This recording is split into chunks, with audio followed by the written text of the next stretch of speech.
Part 1.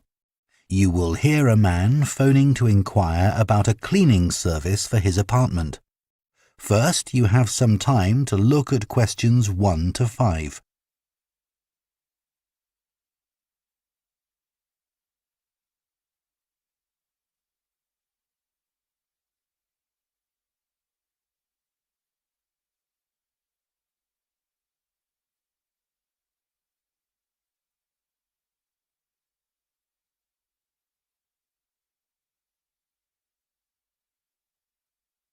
Now listen carefully and answer questions 1 to 5. Hello, Easy Life Cleaning Services, Jacinta speaking. Oh, hello. I'm looking for a cleaning service for my apartment. Do you do domestic cleaning? Sure. Well, it's just a one-bedroom flat. Do you have a basic cleaning package? Yes, for a one-bedroom flat, we're probably looking at about 2 hours for a clean. So we'd do a thorough clean of all surfaces in each room and polish them where necessary. Does your apartment have carpets? No, I don't have any, but the floor would need cleaning. Of course, we'd do that in every room. And we'd do a thorough clean of the kitchen and bathroom. Okay. Then we have some additional services which you can request if you want. So, for example, we can clean your oven for you every week. Actually, I hardly ever use that. But can you do the fridge? Sure. Would you like that done every week? Yes, definitely. And would ironing clothes be an additional service you can do? Yes, of course. It wouldn't be much, just my shirts for work that week. That's fine. And we could also clean your microwave if you want. No, I wipe that out pretty regularly, so there's no need for that. We also offer additional services that you might want a bit less often, say every month. So, for example, if the inside of your windows need cleaning, we could do that. Yes, that'd be good. I'm on the 15th floor, so the outside gets done regularly by specialists, but the inside does get a bit grubby. And we could arrange for your curtains to get cleaned if necessary. No, they're okay. But would you be able to do something about the balcony? It's quite small and I don't use it much, but it could do with a wash every month or so. Yes, we can get the pressure washer onto that. Before you hear the rest of the conversation, you have some time to look at questions 6 to 10.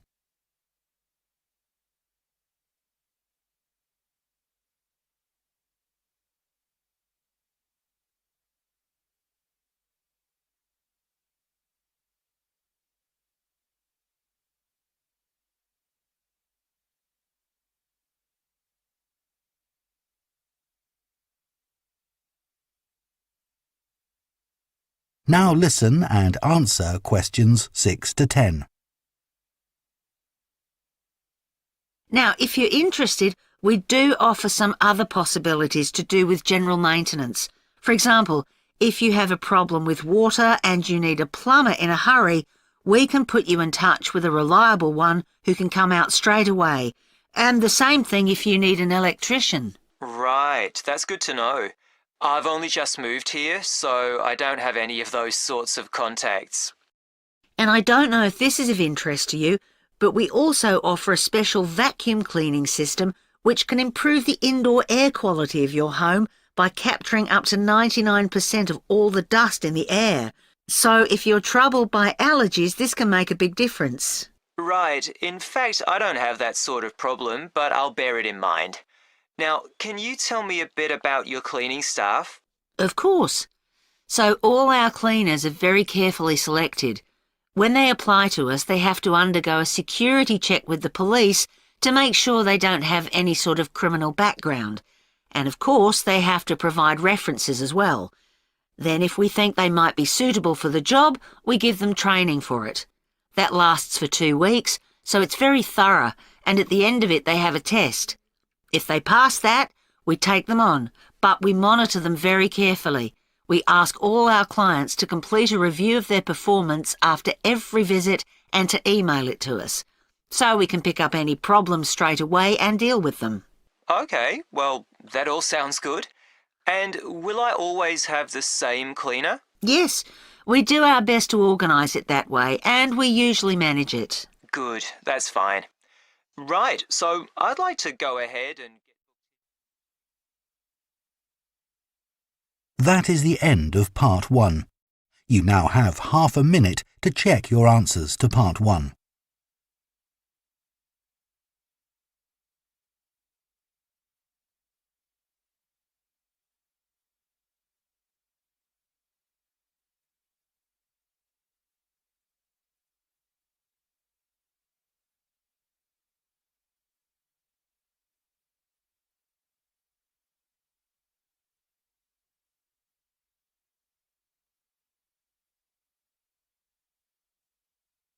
Part 2.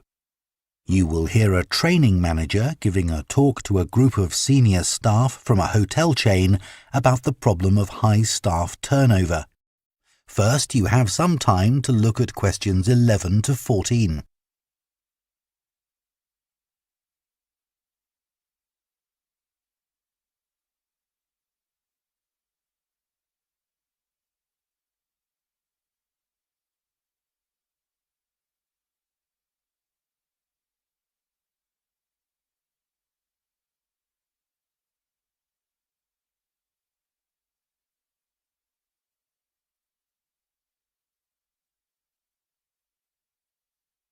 Now listen carefully and answer questions 11 to 14.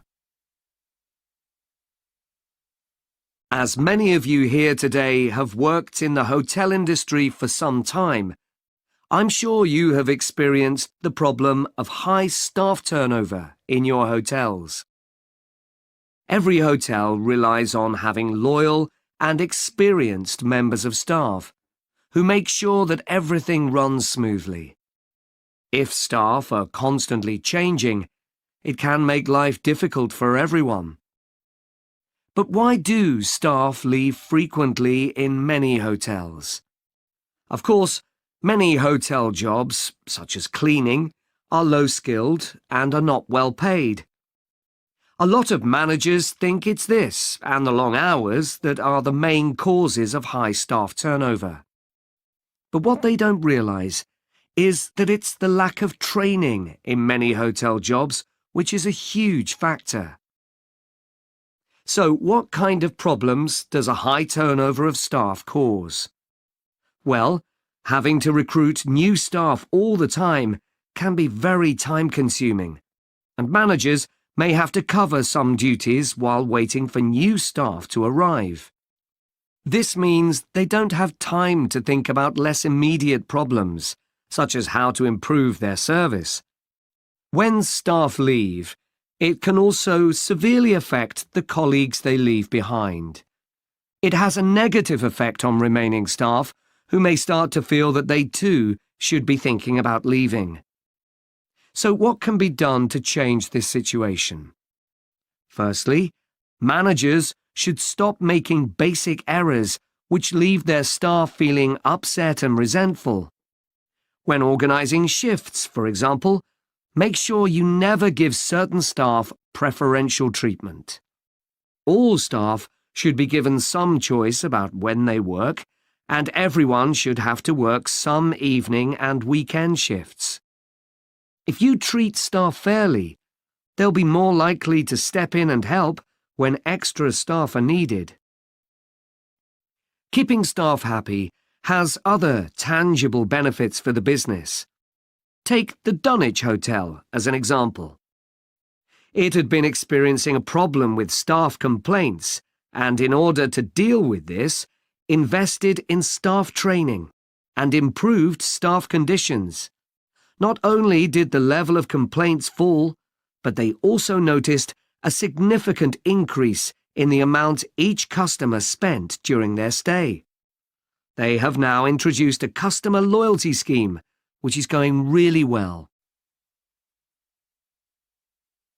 Before you hear the rest of the talk, you have some time to look at questions 15 to 20.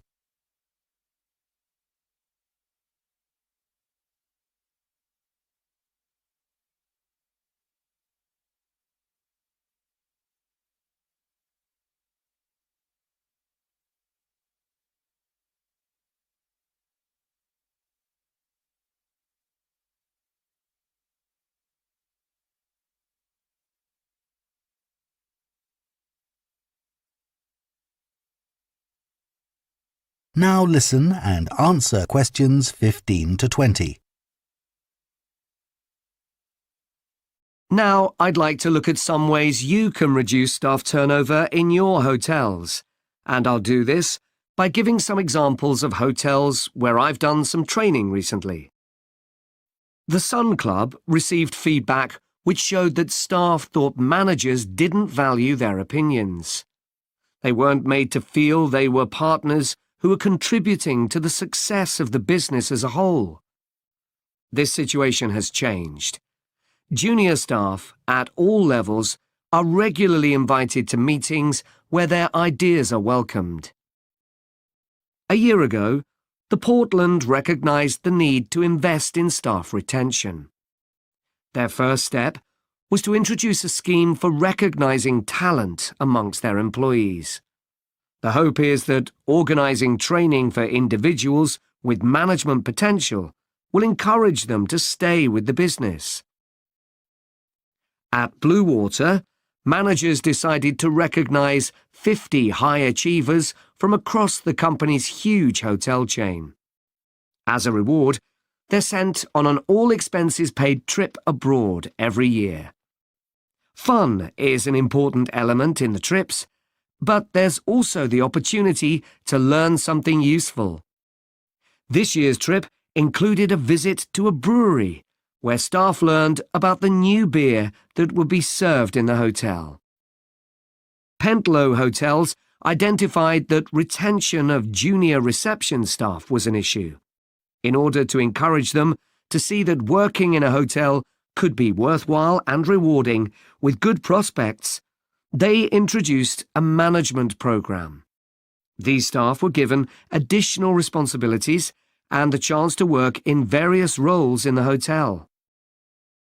Green Planet wanted to be seen as a caring employer. To make life easier for staff, many of whom had childcare responsibilities, the hotel began issuing vouchers to help cover the cost of childcare. Louise Marsh at the Amesbury has one of the best staff retention rates in the business. Since she joined the company, she's made a huge effort to achieve this by creating a cooperative and supportive environment. For her, the staff are part of a large family where everyone is valued. OK, now I'd like to move... That is the end of Part 2.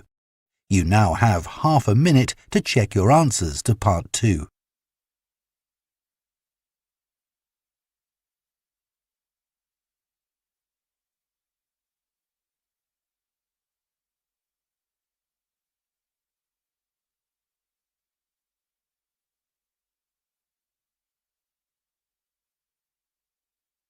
Three. You will hear two students called Jean and Thomas discussing their sports science course. First, you have some time to look at questions 21 to 24.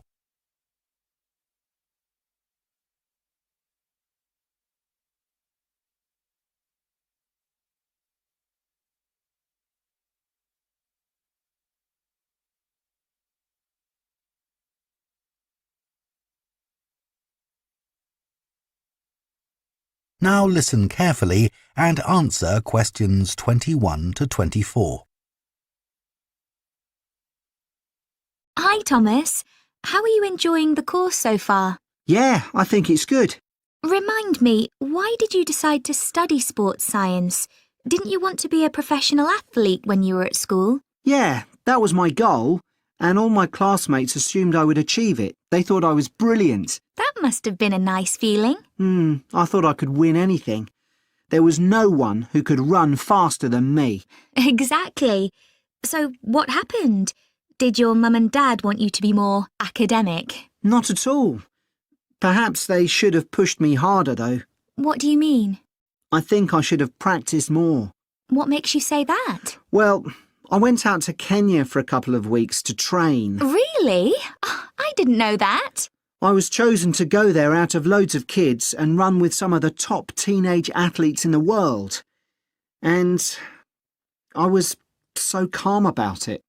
I just kept thinking how fortunate I was, What a great chance this was.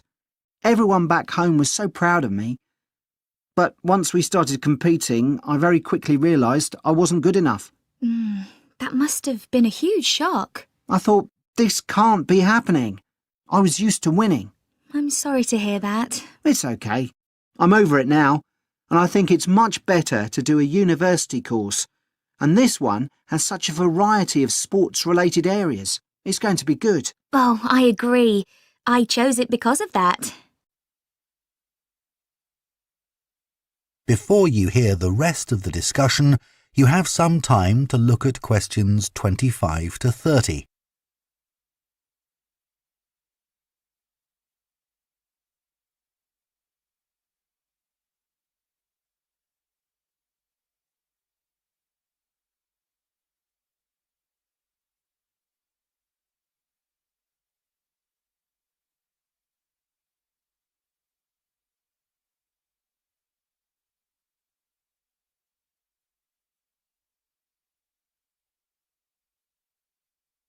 Now listen and answer questions 25 to 30. So, Jian, have you thought of any ideas for the discussion session next week on technology and sport? We have to cover more than one sport, don't we? Yeah. You know, we always think technology is about the future, but we could gather some ideas about past developments in sport. Look at early types of equipment, perhaps. I remember reading something about table tennis bats once, how they ended up being covered with pimpled rubber. 'Cause they were just wooden at first, I'd imagine. Yeah. In about the 1920s, a factory was making rolls of the rubber in bulk for something like horse harnesses. Really? Yeah, and someone realised that it would make a perfect covering for the wooden bats. So, what about cricket? That's had a few innovative changes. Maybe the pads they wear on their legs? I don't think they've changed much, but I'm just looking on the internet.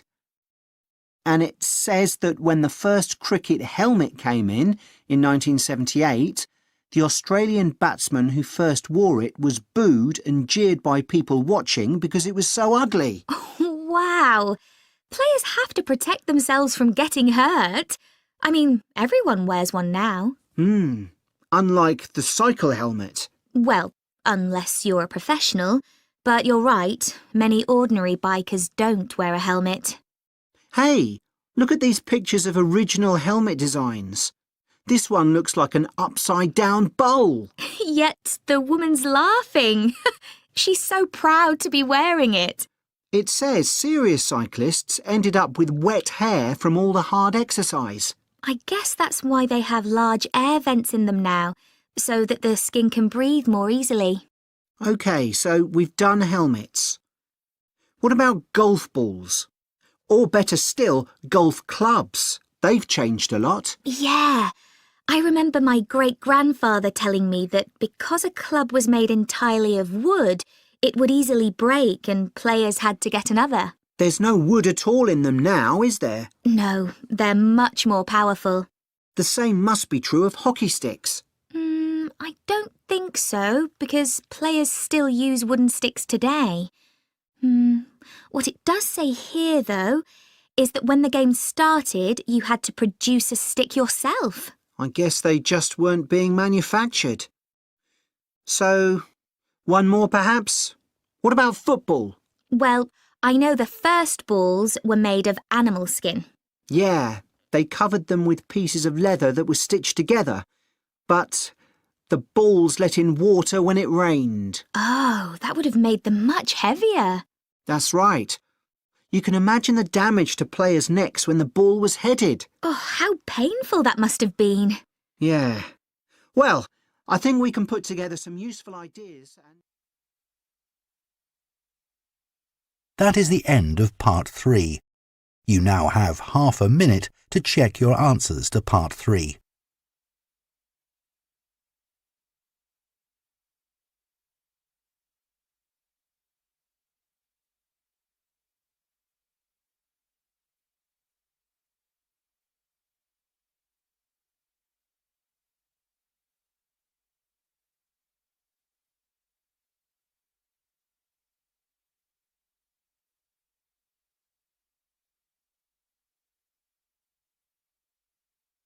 Part 4.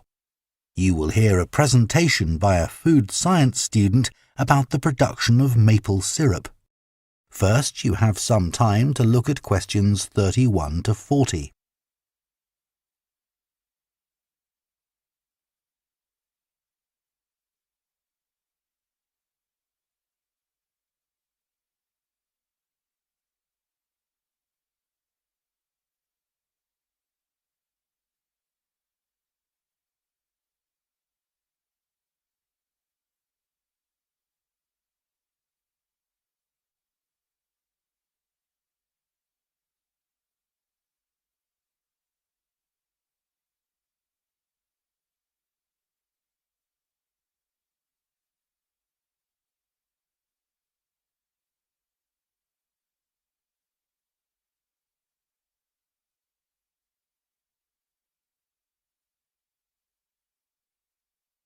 Now listen carefully and answer questions 31 to 40.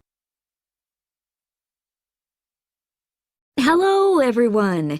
Today, we're going to look at another natural food product, and that's maple syrup. What is this exactly? Well, maple syrup looks rather like clear honey, but it's not made by bees. It's produced from the plant fluid, or sap, inside the maple tree, and that makes maple syrup a very natural product. Maple syrup is a thick, golden, sweet-tasting liquid that can be bought in bottles or jars and poured onto foods such as waffles and ice cream, or used in the baking of cakes and pastries. It contains no preservatives or added ingredients, and it provides a healthy alternative to refined sugar. Let's just talk a bit about the maple tree itself, which is where maple syrup comes from.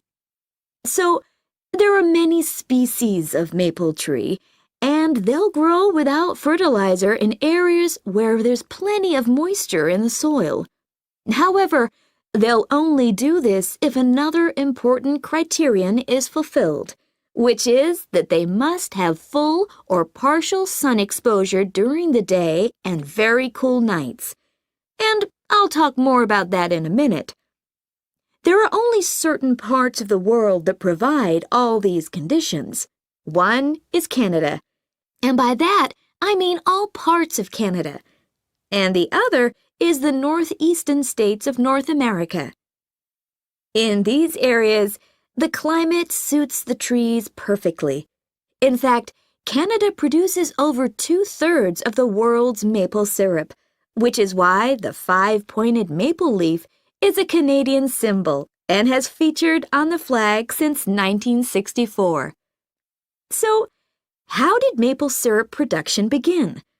Well, long before Europeans settled in these parts of the world, the indigenous communities had started producing maple sugar. They bored holes in the trunks of maple trees and used containers made of tree bark to collect the liquid sap as it poured out. As they were unable to keep the liquid for any length of time, they didn't have storage facilities in those days. They boiled the liquid by placing pieces of rock that had become scorching hot from the sun into the sap. They did this until it turned into sugar, and they were then able to use this to sweeten their food and drinks. Since that time, improvements have been made to the process, but it has changed very little overall.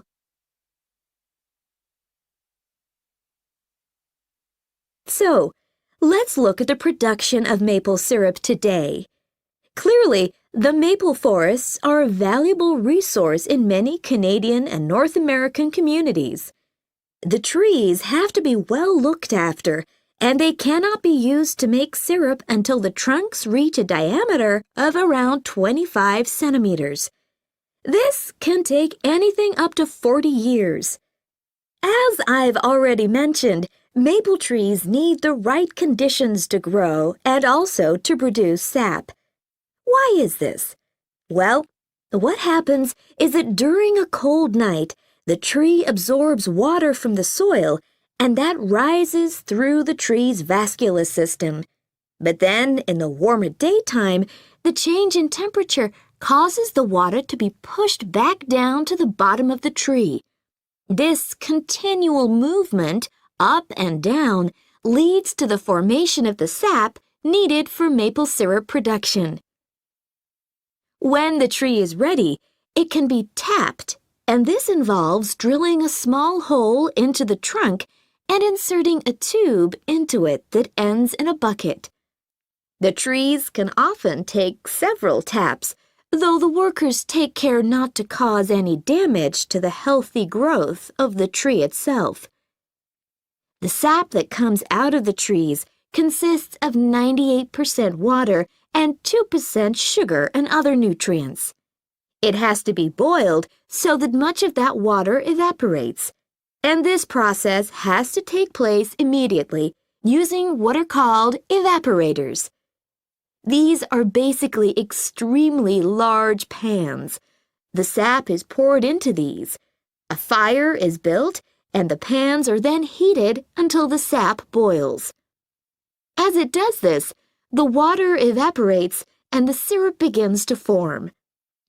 The evaporation process creates large quantities of steam, and the sap becomes thicker and denser, and at just the right moment, when the sap is thick enough to be called maple syrup, the worker removes it from the heat.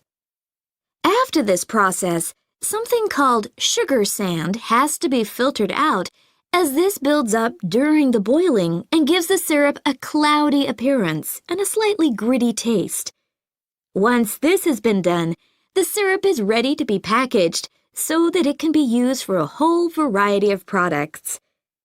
It takes 40 liters of sap to produce 1 liter of maple syrup, so you can get an idea of how much is needed. So that's the basic process. In places like Quebec, That is the end of Part 4. You now have 1 minute to check your answers to Part 4.